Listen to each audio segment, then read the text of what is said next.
Hello, my name is Vincent Truman, and I am doing this video for We Are Atheism. I am 46. I'm a writer, I'm a playwright, a director, producer. Occasionally I'm an actor, artist, cartoonist. Anywhere where there's money not to be made, I can usually be found.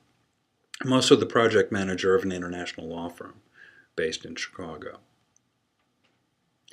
More importantly, I'm a son, the second of two children by my mom. I'm a husband, which is very important, and I'm an ex-boyfriend. Two others. I'm not sure exactly why I did the hand thing, but you get the idea. And I'm an atheist.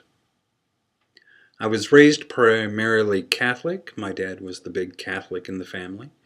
And even though I had a lot of questions, including some of the usual questions like, instead of curing a blind man, why doesn't Jesus just cure blindness?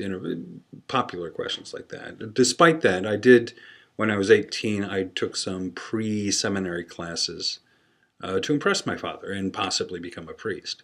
And it was then I actually saw some documentation that surprised me and actually confirmed some of my doubts. For instance, the four Gospels that we all know from the New Testament were not written contemporaneously, but written 30, 40 years later, which would be like hearing about World War II somewhere around 1981. And that's in today's kind of communication, or the communication of the 40s through the 80s.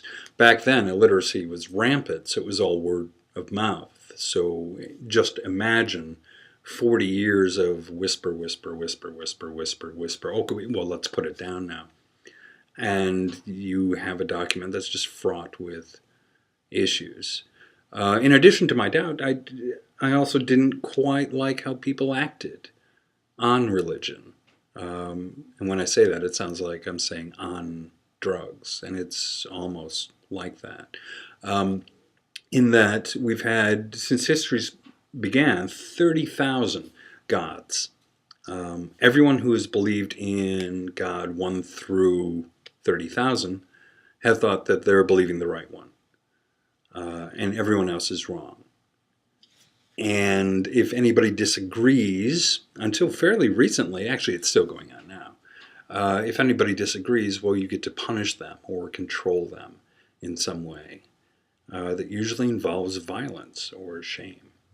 So I didn't quite like all that. So those kind of fused together, and when I was 25, I got on the fence of agnosticism. In retrospect, it was because I just couldn't bear the thought of being an atheist. Because even 15 years ago, less than that even, it was just horrible to kind of designate yourself an atheist. It just sounded like, oh, I'm degenerate. The fact is, it's not the case. The fact is, if you look at faith-based initiatives, such as the Inquisition, such as the Crusades, such as 9/11, you see a hell of a lot more damage done. So even if I believed, I would probably become atheist anyway, just because I don't want to be on the winning team and think everybody else doomed to hell. I don't think that's a good way to live. Somewhere around 35, I got off the fence, because if you've sat on a fence ever, it's painful after a while, especially if it's barbed wire. I got off the fence and I became just atheist. I find, because I consider this the only life, I am much nicer to people that I know. I'm much more interested in questioning everything that comes my way, everything I'm told, everything I read in books, even historical books. I will always be skeptical, and I will find either ways to destroy a particular hypothesis or embrace it and bulk it up to theory. It's also good to know what theory means, by the way. So I'm fine. And if I were to say anything to anyone who is doubting or thinking about atheism, I'd say good on you.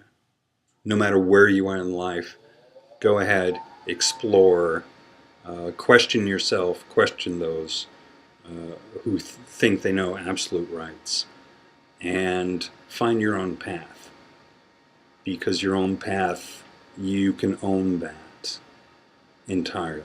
And as an atheist, I'm able to do that. And I'm quite fine. And so are you.